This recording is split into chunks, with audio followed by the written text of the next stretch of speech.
중국에서 공개된 이 영상 하나로 중국이 발칵 뒤집혔습니다. 중국에서 유명한 외과 의사가 촬영해온 영상인데요. 도대체 어떤 내용이었는지 알아보겠습니다. 안녕하세요. 저는 베이징 인민병원 외과 수석 의사 장웨이입니다. 국내에서는 황금손이라 불리죠. 메스를 잡으면 살아나지 않는 환자가 없을 정도니까요. 과장이 아니라 실제로 중국 의료계에서는 최고로 인정받는 외과의라고 자부합니다. 오늘은 베이징에서 국제의료 컨퍼런스가 열리는 날이었습니다. 세계 각국의 의사들이 모인 자리에서 저는 주요 연설자로 선정되었어요. 강단에 올라 마이크를 잡는 순간 자신감이 온몸을 감쌌습니다. 제 앞에는 수백 명의 의사들이 앉아 있었죠. 그 중에는 한국에서 온 의사들도 여럿 보였어요. 그들의 얼굴에서 뭔가 배우려는 간절함이 느껴졌습니다. 당연하죠. 중국의 의료기술은 이미 세계적 수준이니까요. 연설을 시작하며 저는 중국 의료기술이 세계 최고 수준에 도달했다고 강조했습니다. 특히 한국과 같은 이웃 국가는 최소 20년은 뒤처져 있다고 덧붙였죠. 한국의 의료 시스템은 겉모양만 번지르르 할 뿐 실제 기술력은 턱없이 부족하다고 지적했어요. 심지어 한국의 최신 의료 장비는 중국에서 이미 구식이 된 것들이라며 비웃기도 했습니다. 청중석에서 미미한 동요가 일었어요. 한국 의사들의 표정이 굳어지는 게 보였지만 저는 아랑곳하지 않았습니다. 사실을 말한 것뿐이니까요. 계속해서 저는 한국 의사들의 수술 성공률이 중국보다 현저히 낮다는 통계를 인용했어요. 사실 한국 외상센터는 제대로 역할을 못해 죽어가는 환자들도 많고 한국 사람들 역시 외상외과에는 별로 관심이 없는 게 사실이니까요. 게다가 중국에서 권위자로 통하는 제 말에 의문을 제기할 사람은 아무도 없었습니다. 제가 발표를 마치고 내려오자 중국 의사들의 박수가 쏟아졌습니다. 그러나 한국 대표단은 불편한 기색이 역력했어요. 상관없었습니다. 제 능력은 이미 충분히 증명되었으니까요. 그들이 분노하든 말든 세계 의료계의 흐름은 이미 중국을 중심으로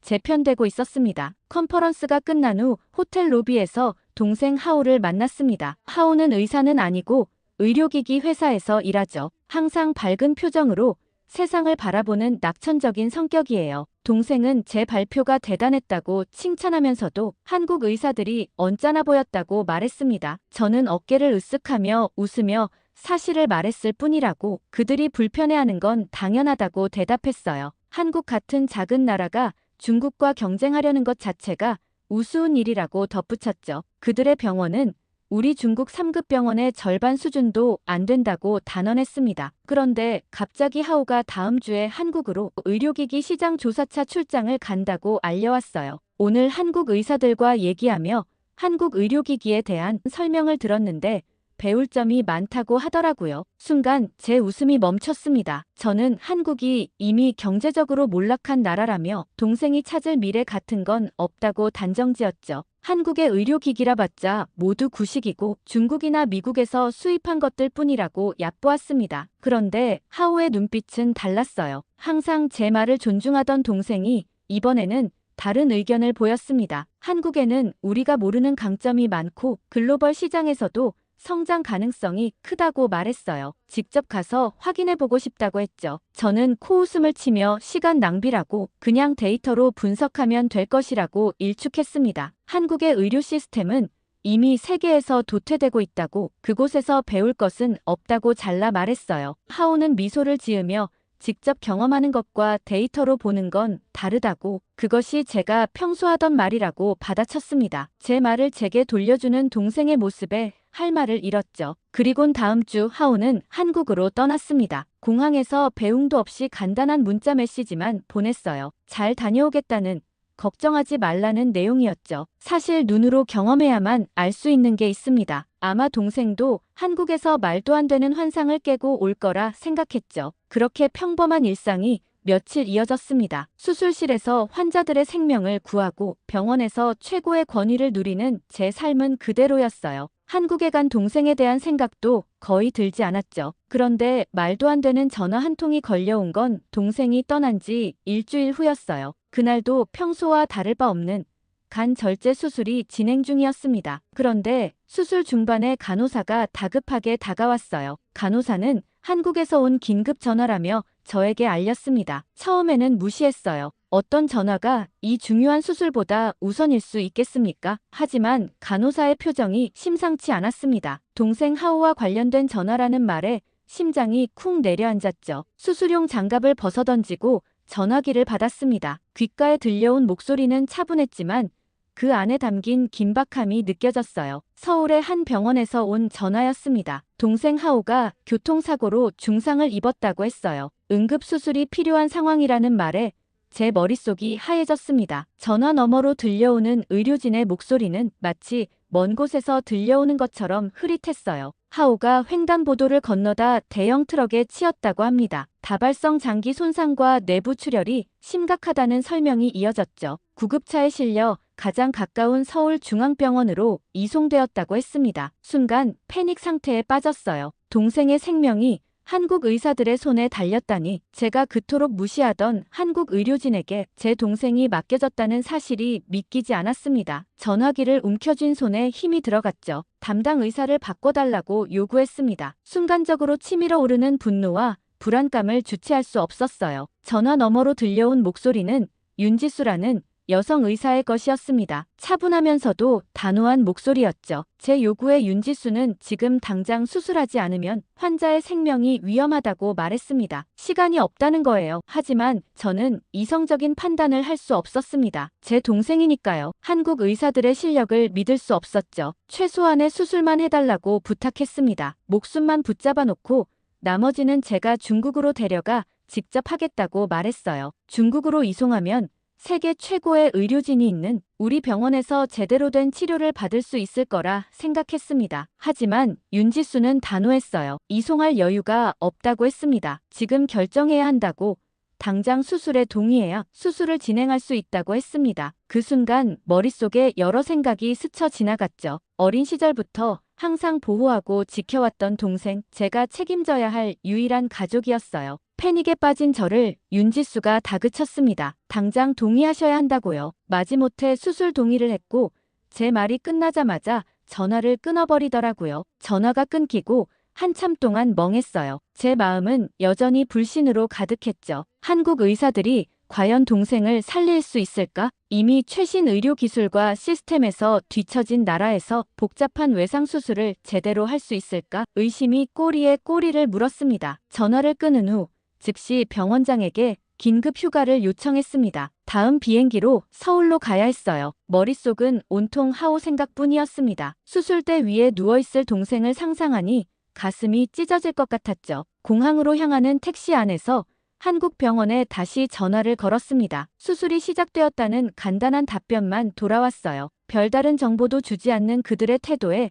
더욱 화가 났습니다. 중국에서는 있을 수 없는 일이라고 생각했죠. 여기서는 의사가 환자 가족에게 상세한 설명을 제공하는 것이 기본이니까요. 베이징에서 서울까지의 비행시간은 약 2시간. 그 짧은 시간이 제게는 영원처럼 느껴졌습니다. 비행기 안에서도 계속해서 최악의 상황을 상상했어요. 동생이 수술대 위에서 목숨을 잃는 모습, 한국 의사들의 무능함으로 영원히 잃게 될지도 모른다는 공포가 제 마음을 짓눌렀습니다. 서울행 비행기를 타기 전 중국 의료진 몇 명에게 연락해 긴급 상황에 대비해달라고 부탁했어요. 만약의 경우 중국으로 긴급 이송해야 할 수도 있으니까요. 제 머릿속에서는 이미 한국에서의 의료 실패를 가정하고 있었습니다. 그만큼 한국 의료에 대한 불신이 컸어요. 비행기 창밖으로 보이는 구름 사이로 서서히 서울의 풍경이 드러났습니다. 고층 빌딩들이 빼곡히 들어찬 도시 모습이 눈에 들어왔지만 제 눈에는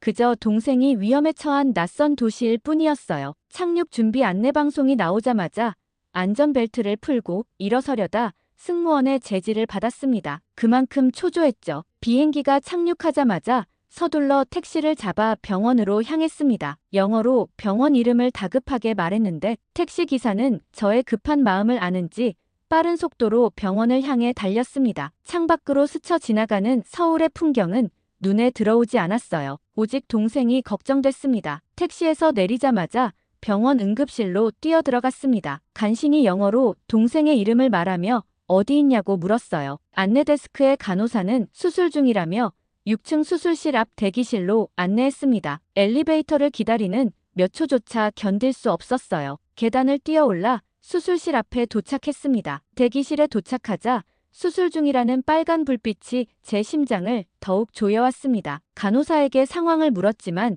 자세한 설명은 수술이 끝난 후에 의사가 직접 해주겠다는 답변만 돌아왔어요. 제 불안과 분노는 점점 커져갔습니다. 왜 아무도 제대로 된 정보를 주지 않는 건지, 수술은 제대로 진행되고 있는지, 한국 의사들이 정말 동생을 살릴 수 있을지. 수술실 앞 벤치에 앉아 초조하게 시간을 보냈습니다. 벽에 걸린 시계 소리가 마치 쿵쾅거리는 제 심장 소리처럼 들렸어요. 이 순간 제가 평소에 그토록 비웃던 한국 의료진의 손에 제 동생의 생명이 달려있다는 아이러니한 상황이 비로소 실감되기 시작했습니다. 수술실 앞 딱딱한 의자에 앉아 시간이 흐르는 것을 느꼈습니다. 초침이 움직일 때마다 제 가슴도 함께 조여들었어요. 수술이 시작된 지 이미 3시간이 지났습니다. 복도 너머로 의료진들이 분주히 오가는 모습이 보였지만 아무도 저에게 상황을 알려주지 않았죠. 이 불확실성이 저를 미치게 했습니다. 영원 같은 수술 시간을 기다리면서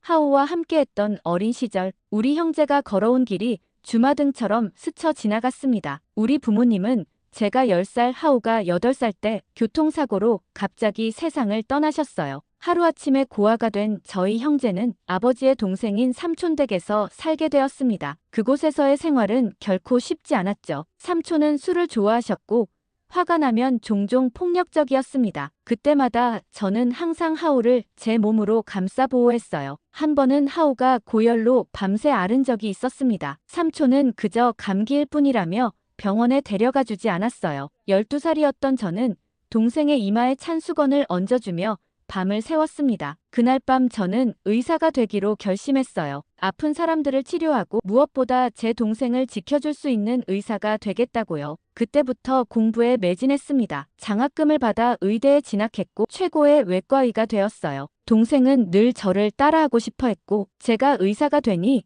의료 분야에 관심을 가져 의료기기 회사를 다니기 시작했어요. 그러면서 우리는 항상 가까이에서 서로를 의지하며 살았어요. 부모님을 잃은 후 저희에게는 서로가 유일한 가족이었으니까요. 그 모든 시간 동안 제가 하오를 보호했습니다. 그런데 지금 가장 중요한 순간에 저는 무력했어요. 동생의 생명이 낯선 나라, 제가 신뢰하지 않는 의사들의 손에 달려있다는 현실이 저를 괴롭혔습니다. 생각에 잠겨있던 저를 간호사에 부르는 소리가 현실로 돌아오게 했어요. 고개를 들어보니 수술실 문이 열리고 의료진이 나오기 시작했습니다. 심장이 터질 듯이 뛰었어요. 어떤 소식이 기다리고 있을까? 최악의 상황을 각오했습니다. 의료진 사이에서 한 여성 의사가 저를 향해 걸어왔어요. 전화로 얘기했던 사람인가 보다 했죠. 얼굴에는 피로가 가득했지만 그녀의 눈빛은 단호했습니다. 제 심장은 그녀의 입에서 나올 말을 기다리며 요동쳤어요. 윤지수는 영어로 수술이 성공적으로 끝났다고 전했습니다. 하오의 상태는 안정적이지만 아직 중환자실에서 집중 관찰이 필요하다고 했어요. 그 말을 듣는 순간 제 다리에 힘이 빠졌습니다. 벤치에 주저앉아 얼굴을 감쌌어요. 안도감과 불신, 그리고 혼란스러운 감정이 한꺼번에 밀려왔습니다. 윤지수는 차분하게 수술 과정을 설명했습니다. 하오의 간과 비장이 심하게 손상되었고 내부 출혈도 심각했다고 했어요. 특히 주요 혈관 손상이 생명을 위협했지만 다행히 성공적으로 복구했다고 설명했습니다. 그녀의 전문적인 설명에 저는 말문이 막혔어요. 제 전공 분야에 대한 그녀의 지식이 상당히 깊다는 것을 느꼈습니다. 의외였죠. 중환자실로 가는 길에 저는 여전히 혼란스러웠어요. 한국 의사들이 이렇게 복잡한 수술을 성공적으로 해낼 수 있다는 사실이 믿기지 않았습니다. 그리고 그제서야 병원 시스템이 눈에 들어왔고 제 편견과 달리 그들은 전문적이고 능숙했어요.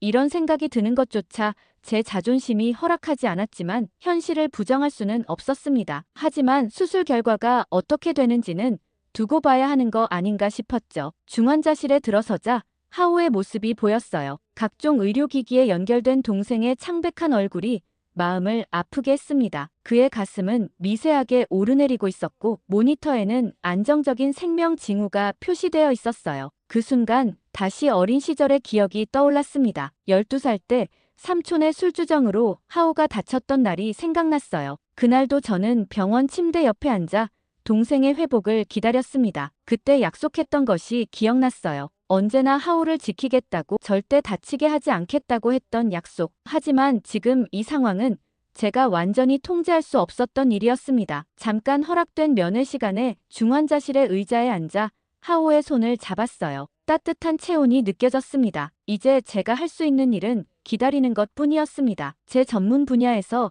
제가 무력하다는 것이 얼마나 아이러니한지 깨달았어요. 밤이 깊어갔습니다. 중환자실에서 계속 있을 수 없어 대기실에서 대기했어요. 병원에선 무슨 일이 있으면 연락을 주겠다고 했지만 한국 병원을 믿을 순 없었죠. 그런데 간호사들이 정기적으로 들어와 하호의 상태를 체크했습니다. 그들의 전문적인 모습이 인상적이었어요. 저는 그들의 움직임을 관찰하며 한국 병원의 시스템에 대해 조금씩 알아가기 시작했습니다. 새벽이 되자 놀라운 인물이 찾아왔어요. 바로 윤지수였죠. 중국에선 일과가 끝난 시간에 이렇게 환자를 찾아가는 일이 없거든요. 그녀는 중환자실로 들어가 하호의 상태를 확인하고 나오더니 아직 안심할 수 없지만 지금까지는 매우 좋은 반응을 보이고 있다고 했어요. 저는 묵묵히 고개를 끄덕였어요. 그리고 윤지수는 잠시 제 옆에 앉았습니다. 피로에 지친 그녀의 모습에서 인간적인 면이 느껴졌어요. 그녀는 10시간 넘게 수술을 했고 이제 막 교대로 들어온 팀에게 인계를 마쳤다고 말했습니다. 저도 모르게 고맙다고 얘기했습니다. 아침이 밝아오며 병원이 다시 분주해졌어요. 의사들의 회진이 시작되었고 놀랍게도 그의 상태는 밤새 더 안정되었어요. 병원에서는 매우 만족스러워했습니다. 저는 여전히 모든 상황을 의심스러운 눈으로 바라보았지만 내심 안도감을 느꼈어요. 하오의 상태가 안정되자 저는 비로소 주변을 둘러볼 여유가 생겼습니다. 서울중앙병원의 시설을 자세히 살펴보기 시작했어요. 처음에는 별 기대 없이 둘러보았습니다. 어차피 중국의 대형 병원보다 뒤떨어질 것이라 확신했으니까요. 그런데 제 예상과 달리 병원은 놀라울 정도로 깨끗하고 정돈되어 있었습니다. 중환자실은 최신 장비들로 가득 차 있었어요. 모니터링 시스템, 인공호흡기, 생체 신호 측정 장치들이 완벽하게 작동하고 있었죠. 간호사들은 정확한 시간에 정확한 업무를 수행했습니다. 의사들은 6시간마다 교대로 하오의 상태를 점검하더라고요. 점심 무렵 하오의 담당 의사인 윤지수가 저를 사무실로 불렀어요. 수술 후 상세 보고를 해주겠다며 컴퓨터 화면을 보여주었습니다. 화면에는 하오의 수술 전후 CT 스캔 영상과 세부 데이터가 나타나 있었어요. 윤지수는 영어로 천천히 설명했습니다. 하오의 간 손상 정도, 파열된 비장의 상태, 그리고 복잡한 혈관 손상이 모두 상세히 기록되어 있었죠. 그런데 수술 결과를 확인하는 순간 충격을 받았습니다. 손상된 부위가 예상보다 훨씬 광범위했고 특히 주요 혈관 손상은 생명을 위협할 정도로 심각했어요. 그런 상황에서 이렇게 깔끔하게 수술을 해냈다는 사실이 믿기지 않았습니다. 특히 복잡한 혈관 문 앞부분은 제가 봐도 탁월한 기술이었어요. 말도 안 된다고 생각했습니다. 이게 정말 한국에서 진행된 수술인가? 저는 화면을 뚫어지게 쳐다보며 중얼거렸습니다. 이런 수준의 정교한 수술 기법은 중국 최고 병원에서도 쉽지 않은 일이었어요. 제가 평소 무시하던 한국 의료진이 이런 결과를 만들어냈다는 현실이 받아들이기 어려웠습니다. 윤지수는 제 반응을 눈치챘는지 침착하게 말했습니다. 환자는 안정적이지만 앞으로의 관리가 더 중요하다고 강조했어요. 특히 간 기능 회복과 혈관 재생 과정을 세심하게 관찰해야 한다고 설명했습니다. 그녀의 전문적인 분석을 들으며 저는 점점 더 혼란스러워졌어요. 이 젊은 한국 의사가 제가 생각했던 것보다 훨씬 뛰어난 전문가라는 사실을 인정할 수밖에 없었습니다. 사무실을 나와 복도를 걸으며 제 생각이 얼마나 편협했는지 깨닫기 시작했어요. 컨퍼런스에서 한국 의료를 무시하던 제 모습이 부끄럽게 느껴졌습니다. 하지만 아직 완전히 인정하고 싶지는 않았어요. 어쩌면 윤지수는 예외적인 의사일 뿐 한국 의료계 전체가 이런 수준은 아닐 거라고 스스로 위안했습니다. 병원 구내식당에서 늦은 점심을 먹으며 제 노트북을 열었어요. 저는 한국 의료 시스템에 대해 검색하기 시작했습니다. 통계, 논문, 국제평가 등을 찾아보았죠. 놀랍게도 한국은 의료기술과 시스템 면에서 세계 상위권에 속해 있었어요. 특히 외과 수술 성공률과 첨단 의료기기 활용도는 상당히 높았습니다. 제가 무시했던 한국의 수술 실력은 모두 아주 오래된 얘기였죠. 그러던 어느 날 오후 잠시 외출하고 돌아와 복도를 걸어가던 중 멀리 하오의 병실 쪽에서 의료진들이 분주하게 움직이는 모습이 눈에 들어왔습니다. 순간 심장이 철렁 내려앉았어요. 병실로 뛰어가는 동안 최악의 상황을 상상하며 온몸이 얼어붙는 듯 했습니다. 도착하자마자 마주한 광경은 충격적이었어요. 하오의 얼굴은 창백했고 모니터에 표시된 혈압은 급격히 떨어지고 있었습니다. 정상 수치의 절반 수준까지 내려간 숫자를 보며 공포가 엄습했어요. 간호사들이 신속하게 움직이며 응급 조치를 취하고 있었고 이미 코드 블루가 발령된 상태였습니다. 그리고 단 40초 만에 응급팀이 병실에 도착했어요. 그들은 마치 완벽하게 안무된 춤을 추듯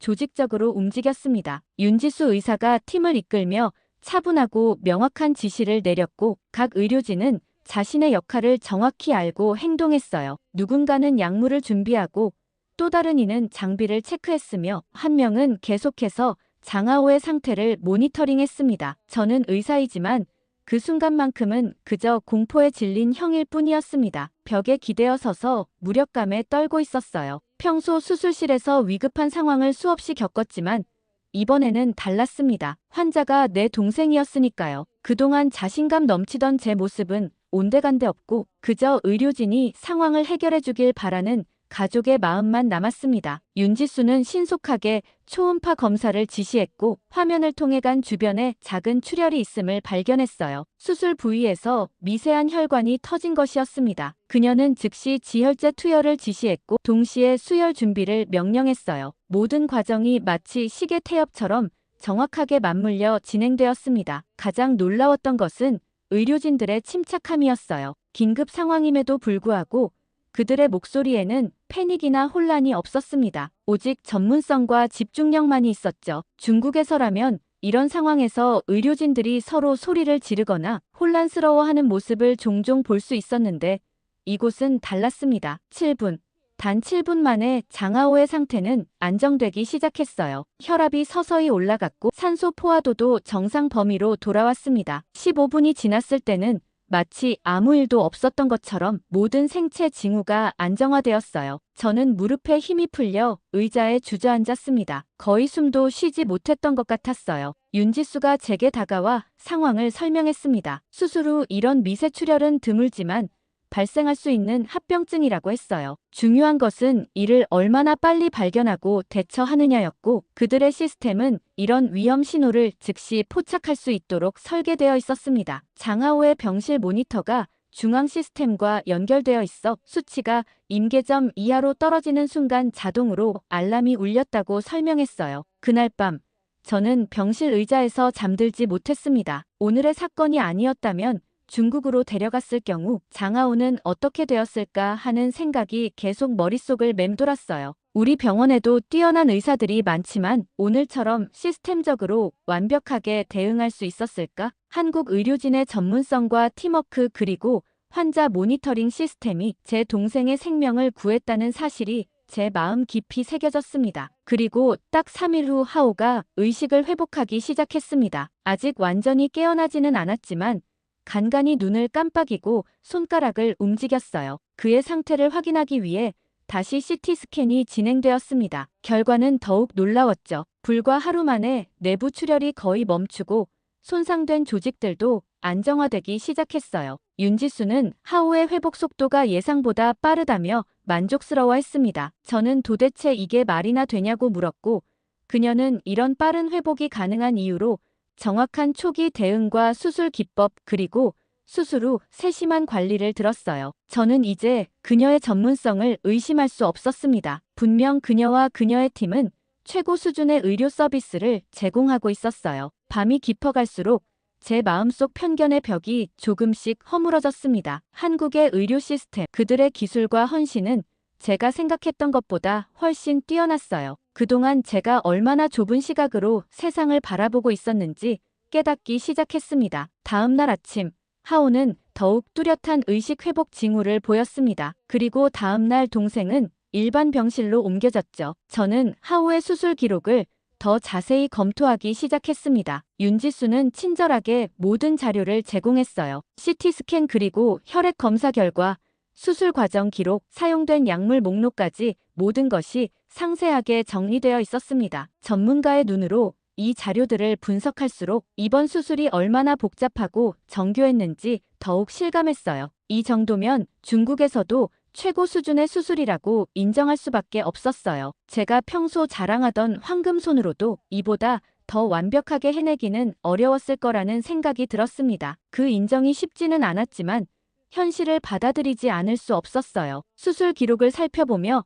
또 하나 놀란 점은 팀워크였습니다. 수술은 윤지수가 주도했지만 여러 전문의들이 협력하여 각자 전문 분야에서 최고의 기술을 발휘했어요. 마취과 의사와 중환자 전문의 그리고 혈관 외과 의사들이 하나의 팀으로 움직이며 정확한 타이밍에 개입했습니다. 이런 완벽한 협업은 제가 일하는 병원에서도 쉽게 볼 수 없는 모습이었어요. 어느 날 오후, 저는 혹시 의사들의 회의 과정을 볼 수 있겠냐고 물었고 윤지수는 잠시 곤란해했죠. 하지만 중국 최고 외과의라니 서로 배울 게 있지 않겠냐며 흔쾌히 초대해 주었습니다. 그곳에서 그녀의 수술팀 전체를 만날 수 있었어요. 젊은 의사들부터 경험 많은 선임 의사들까지 모두 하오의 수술에 참여했던 사람들이었습니다. 그들은 차례로 자신이 맡은 역할과 함께 하오의 상태에 대한 의견을 밝혔어요. 전문적이고 체계적인 그들의 모습에 감탄했습니다. 특히 인상적이었던 것은 의사들이 서로의 의견을 존중하며 열린 토론을 한다는 점이었어요. 중국에서는 흔히 선임 의사의 의견이 절대적인 경우가 많았는데 여기서는 모든 의견이 동등하게 고려되는 듯 했습니다. 심지어 수련의들의 의견까지도 진지하게 받아들여졌어요. 이런 문화가 의료 품질 향상에 큰 역할을 한다는 생각이 들었습니다. 회의가 끝난 후 윤지수는 저를 병원 식당으로 초대했습니다. 그곳에서 그녀는 한국 의료 시스템의 장점과 한계에 대해 솔직하게 이야기했어요. 한국의 의료 기술이 발전한 이유로 그녀는 치열한 경쟁 속에서 끊임없이 연구하고 배우는 문화를 꼽았습니다. 또한 환자 중심의 접근 방식과 팀워크의 중요성도 강조했어요. 그녀의 말을 들으며 저는 제 병원을 떠올렸습니다. 중국의 대형 병원들은 규모와 장비 면에서는 뛰어났지만 환자 케어와 의료진 협업 측면에서는 개선할 점이 많았어요. 특히 환자를 단순한 케이스가 아닌 한 인간으로 대하는 태도가 부족했다는 생각이 들었습니다. 하오는 놀라운 회복력을 보였습니다. 수술 일주일 후 그는 이미 침대에서 일어나 짧은 거리를 걸을 수 있게 되었어요. 물리치료사들이 매일 찾아와 재활 운동을 도왔고 영양사가 그의 식단을 세심하게 관리했습니다. 모든 과정이 환자의 완전한 회복을 목표로 통합적으로 이루어지고 있었어요. 덕분에 동생의 퇴원 날짜가 정해졌습니다. 사고 발생 후 정확히 3주 만이었어요. 윤지수는 퇴원 전 마지막 검진을 하며 만족스러운 표정을 지었습니다. 모든 검사 결과가 양호했고 재활도 예상보다 빠르게 진행되고 있었어요. 물론 완전한 회복까지는 시간이 더 필요했지만 이제는 외래 진료로도 관리가 가능한 상태였습니다. 퇴원 준비를 하면서 저는 이 병원에서 보낸 시간을 되돌아보았습니다. 처음에는 불신과 의심으로 가득 찼었지만 지금은 감사와 존경의 마음이 컸어요. 퇴원 당일 동생은 병원 로비에서 따뜻한 환송을 받았습니다. 동생을 치료했던 의료진들이 모두 모여 작별 인사를 건넸어요. 심지어 물리치료사는 동생을 위한 개인 맞춤 운동 프로그램까지 준비해 왔습니다. 그런 세심한 배려에 하오와 저는 깊은 감동을 받았어요. 공항으로 가는 택시 안에서 하오는 조용히 말했습니다. 처음에는 한국에서 치료받는 것이 걱정되었지만 지금은 오히려 감사하다고 했어요. 만약 중국에서 치료받았다면 이런 따뜻한 케어는 받지 못했을 거라고 생각한다고 말했습니다. 그의 말에 저는 깊이 공감했어요. 저 역시 이번 경험을 통해 많은 것을 배우고 깨달았으니까요. 인천공항에 도착하기 전 저는 가방에서 무언가를 발견했습니다. 간호사 이미라가 남긴 작은 손 편지였어요. 환자분이 빠르게 회복하셔서 다행이라는 메시지와 함께 한국에서 좋은 기억을 가져가길 바란다는 따뜻한 말이 적혀 있었습니다. 그 순간 저는 의학이란 단순한 기술이 아닌 사람과 사람 사이의 깊은 연결임을 다시 한번 느꼈어요. 그리고 일주일 후 저는 병원으로 복귀했습니다. 그리고 저는 제 팀 내에서 새로운 시도를 시작했습니다. 한국에서 배워온 것이었죠. 정기적인 케이스 컨퍼런스를 도입하여 모든 의료진이 의견을 공유할 수 있는 자리를 마련했어요. 또한 환자와의 상담 시간을 늘리고 치료 과정에 환자와 가족을 더 적극적으로 참여시켰습니다. 이러한 변화는 작았지만 점차 긍정적인 효과를 가져오기 시작했어요. 하지만 일부 의사들은 제 새로운 접근 방식에 회의적이었습니다. 그들은 중국 의료의 전통적인 방식이 최선이라고 믿었고 외국의 시스템을 모방할 필요가 없다고 주장했어요. 하지만 저는 포기하지 않았습니다. 천천히 그러나 확실하게 변화를 이끌어가기 시작했어요. 제 팀의 치료 결과가 개선되고 환자 만족도가 높아지면서 다른 의사들도 조금씩 관심을 보이기 시작했습니다. 변화는 느리지만 확실하게 일어나고 있었어요. 그러던 어느 날 병원장이 저를 사무실로 불렀습니다. 평소 제 실적과 업무 방식의 변화를 지켜봐 왔다며 중국 의료협회 연례 컨퍼런스에서 강연을 해달라고 요청했어요. 새로운 의료 접근법과 국제적 시각에 대한 발표를 원했습니다. 이것은 제 경험을 더 넓은 의료계와 공유할 수 있는 절호의 기회였어요. 강연을 준비하면서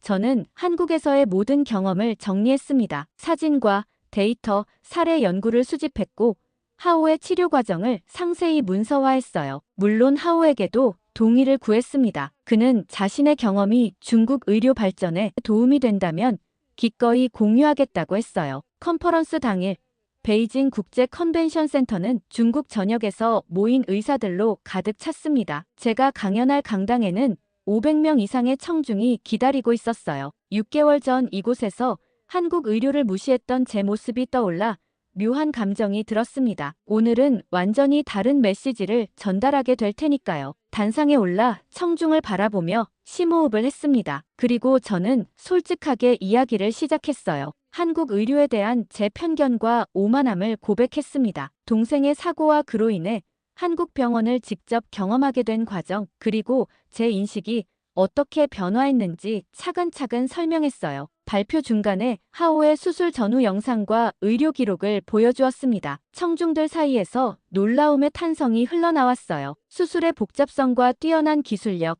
그리고 환자 케어 시스템의 체계성이 모두에게 강한 인상을 주었습니다. 특히 팀 기반 접근법과 환자 중심 케어 모델은 많은 관심을 끌었어요. 한국 의료 시스템의 장점을 설명한 후 저는 본론으로 들어갔습니다. 중국 의료도 변해야 한다는 메시지였어요. 첨단 장비와 시설에 대한 투자도 중요하지만 의료의 본질은 환자를 인간으로 대하는 태도와 의료진 간의 협력에 있다고 강조했습니다. 국가 간 경쟁보다는 상호학습과 협력이 더 중요하다는 점도 덧붙였어요. 강연이 끝나자 반응은 양극단으로 나뉘었습니다. 젊은 의사들과 일부 선진적인 사고를 가진 선배 의사들은 열렬한 지지를 보냈어요. 그들은 제 용기와 솔직함을 높이 평가했고 변화의 필요성에 공감했습니다. 반면 보수적인 병원장들과 고위 의료 관계자들은 불편한 기색을 감추지 못했어요. 질의응답 시간에 한 노년의 병원장이 날카로운 질문을 던졌습니다. 중국 의료는 중국식으로 가야 하며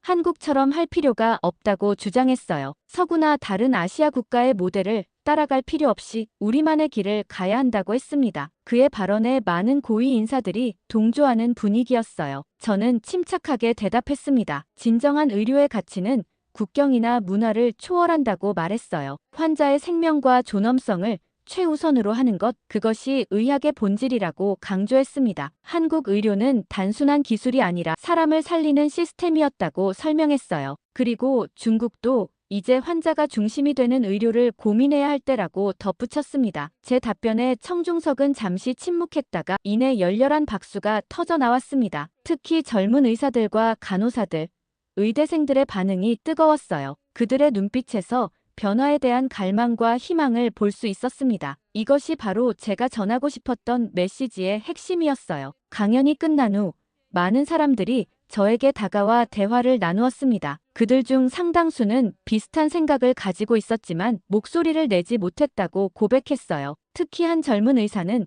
환자 중심 케어를 위한 네트워크를 만들고 싶다며 제 조언을 구했습니다. 이런 반응들이 변화의 씨앗이 이미 뿌려지고 있다는 희망을 주었어요. 한국이 자랑스러우신 분은 좋아요와 댓글 꼭 달아주세요. 감사합니다.